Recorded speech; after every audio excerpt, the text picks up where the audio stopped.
জেনা এমন একটা পাপ, যেই পাপ থেকে যদি কোনো যুবক নিজেকে বাঁচাতে পারে, মৌতের হাত থেকেও বাঁচাতে পারবে ইনশাআল্লাহ। কিভাবে?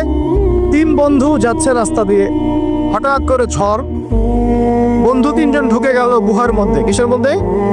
গুহায়, যে পাহাড়ি এলাকায় আপনারা থাকেন যারা, গুহার মধ্যে।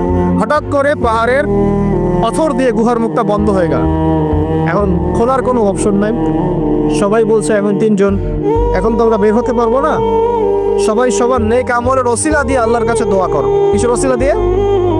নেক আমলের ওসিলা দিয়ে দোয়া করতে হয়। হাদিস,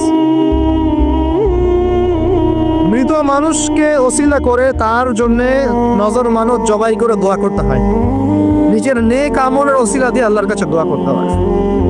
আল্লাহ পাক এখন দোয়া শুনলেন। একজন বলছে, আমি আমার পিতা মাতাকে খুব খেদমত করতাম, তাদেরকে দুধ পান না করে দুধ পান করাতাম না, নিজেও করতাম না, ছেলেদেরকে করাতাম না।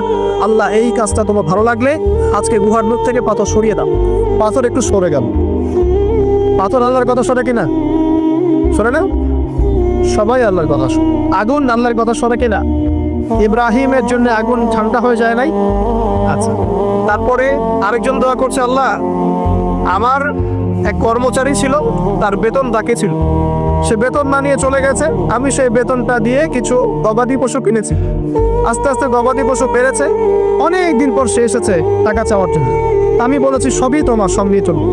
সে বলেছে, আপনি কি ফাইজলামি করতেছেন? আমার টাকা আমাকে দেন। না, তোমার টাকা দিয়ে আমি এটা কিনেছিলাম, আজকে বংশবৃদ্ধি হয়েছে, সব তোমার, নিয়ে যাও। সে নিয়ে গেল। সে বলছে, আল্লাহ, এই কাজ যদি তোমার সন্তুষ্টির জন্য করে থাকি, আজকে আমাকে বাঁচাও। পাথর একটু সরে গেল। এবার তৃতীয় ব্যক্তি, এই ছেলে বলছে, যুবক ছেলে, আল্লাহ, আমার একজন চাচাতো বোন ছিল। কে ছিল?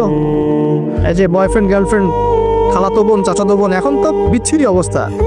এখন এমন একটা অবস্থা, সভ্যতার রিপোর্টগুলো পড়ে দেখি, ভাইও বোনের সাথে জানা করে না। ওদের ওখানে নিজের আপন পিতার দ্বারাও মেয়ে হ্যারাসমেন্টের শিকার হচ্ছে। ওরা আমাদেরকে শেখায় এখন ভালো কোনটা বলতো, আর আমরাও আমাদের মাথাটা কবে যে বিক্রি করে দিলাম। ওদের কাছ থেকে ভালো মন্দ শিখতে হচ্ছে, কোরআন সুন্নাহ বাদ দিয়ে ওদের কাছ থেকে ভালো মন্দ শিখতে হচ্ছে।